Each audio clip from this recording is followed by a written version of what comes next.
Hi guys, welcome back to our YouTube channel, Ignite Technology. So welcome back to our HTML full course series.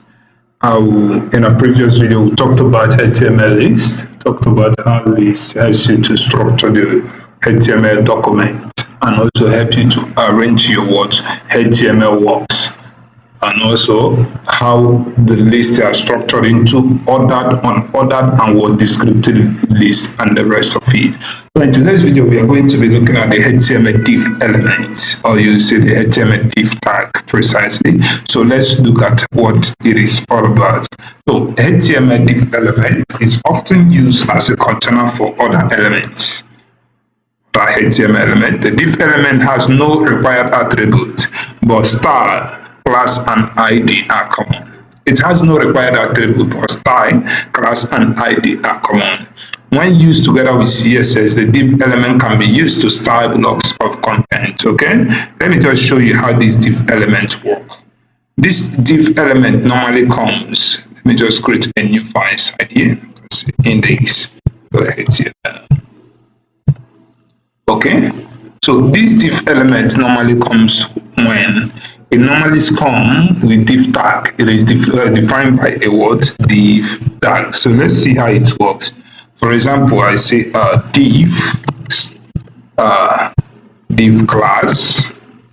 You can say this class is orange. Okay, inside the class I have paragraph. I say that this is the orange class. Okay, so I want to style this.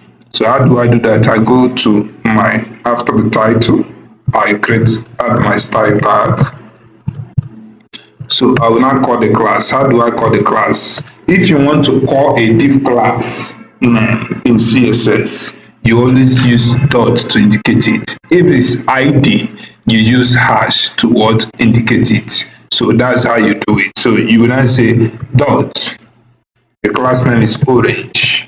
You add your word curly brackets. Okay, so in that section, what do you want to do with that? So you can say that everything in this division class should be, the color should be red. Okay, meaning that if there is h1 there, let's just add something like h1. Okay, let's add h1 here. Okay, I say that I am the class heading, something like this. Okay, so we save. So what we want to do is that we have said that color red, meaning that everything in this division class must have the text color red. Okay, let's see how it works. Let's see how it works. Okay, we just copy parts. Okay, and just press on our browser. Wow, what do you see there? You can see that everything there is red. For example, if you want to make only the paragraph red and the remaining things there black, how do we do that? We can now say that here, we can say that color red. So meaning that everything here should be black. Okay, then only the paragraph should be red. How do you now declare the paragraph? You now say div class is orange p. This is where you now add the class name and the word tag name. Okay, p. Okay, orange p should be color, should be red. So if you refresh, you will now see what happens. You can see that the color returns red on the paragraph and the other one is black. Okay, so the same thing happens to when you change this towards the class to ID. Let's turn this class to ID and say we turn this class to ID.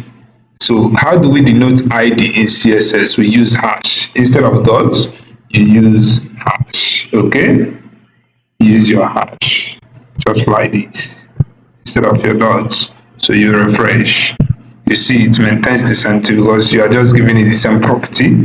You just change the attribute, shows the same property, but the attribute was changed from class to what? ID.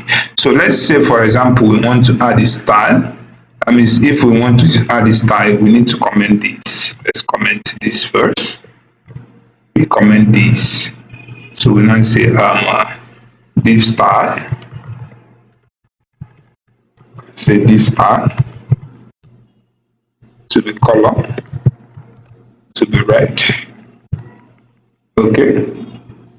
Font size to be maybe 30 pixels. So let's just see how this style works. So you can see everything turn red and it tends to increase the word size further than the default size. Okay, so let's look at the next thing we have there. So we have another thing we call the word span element. The span element is an inline container used to mark up a part of text or a part of document. The span element has no required attribute, but style, class, and ID are common. Okay?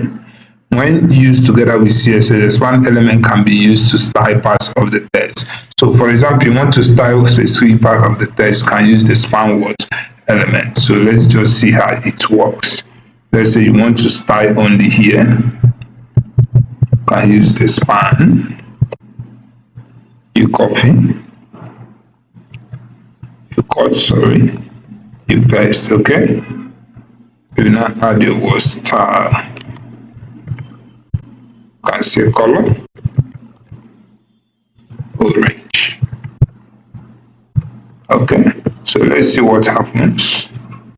Well, you can see the color change to orange. Okay, so that's how you do that with the span element. So you can still make a span ID just like the div. It can be span class, it can be span ID.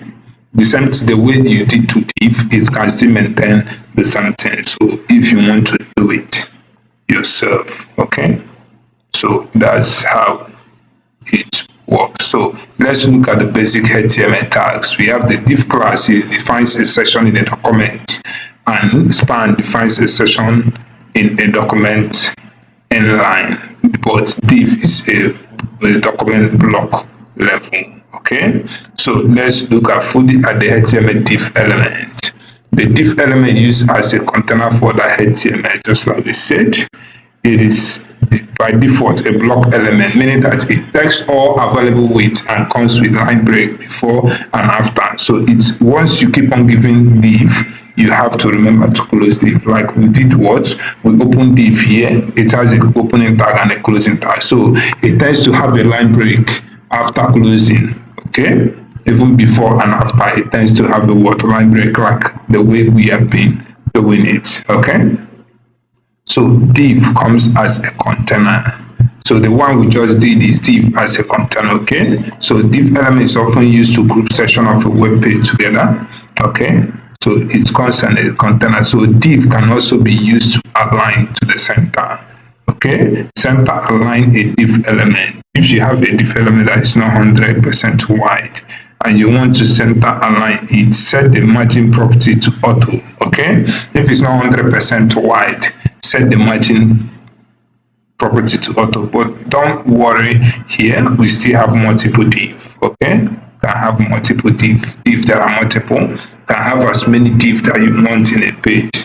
So don't bother much on this div. We'll be explaining it much when we get to what when we get to CSS. We'll be explaining much on the div. So that's just how the div element works. Like, so the div can be inline, it can be external, it can be internal, okay? So it depends on how you want to do it.